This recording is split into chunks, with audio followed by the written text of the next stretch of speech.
get ready with me and do my hair. I'm doing my hair for 10 days before I donate it in honor of Thyroid Awareness Month. For those that are new to me, my name is Am Bam. I'm a makeup artist. I do all things makeup. Feel free to check out my page and give me a follow and give me a like on this video. But in January, I share my story and my journey of having thyroid disease and helping raise awareness. So let's get started.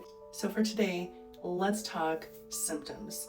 This is one thing that I early on was paying attention to help me understand what was going on in my body and to help take to doctors to try to figure out what was wrong with me.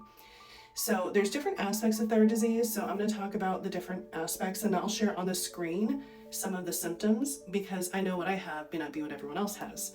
So what I have is hypothyroidism, but I also have Hashimoto's, which is something totally different. And it's basically an autoimmune disease where my body attacks my thyroid. So maintaining my thyroid health is really, really important because if I don't, it's going to cause more issues long term.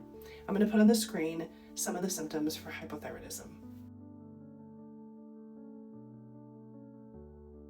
Now, in relation to those symptoms, I dealt with quite a few of them. I would say the one that was the biggest trigger was the fatigue and the weight gain. Out of nowhere, I was just hit with really, really bad fatigue. And no matter what I did, I could not lose weight. And I was eating healthy, working out. In fact, at one point I was barely eating. It was not healthy, but I was trying to find anything and everything to help me feel better. Now let's talk about hyperthyroidism, which is the opposite. So hypo means not enough thyroid hormone, and hyper means you have too much. And then remember I mentioned Hashimoto's. So Hashimoto's can actually cause you to flip-flop between the two. So you could potentially sometimes have too much hormones, thyroid hormones, and then other times you can have too little. And so that's where Hashimoto's is kind of I don't want to say like a chameleon in a sense, but it does change. So you have to be really careful. So if you are seeing that you have symptoms on both sides, it could possibly mean that you could have Hashimoto's.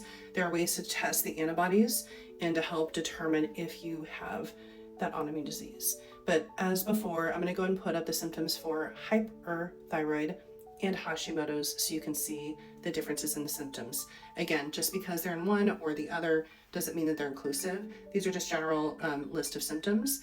Always, of course, consult a doctor, but I hope this helps. So here is a list for hyperthyroidism and Hashimoto's.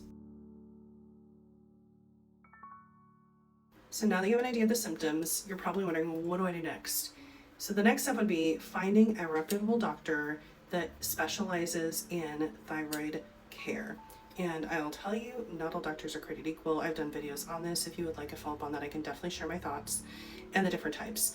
But do your research, look at reviews, look at multiple sources for reviews so that we can make sure, are you making the best decision for you?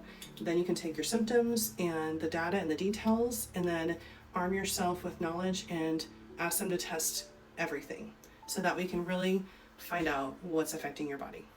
And here is my finished hair.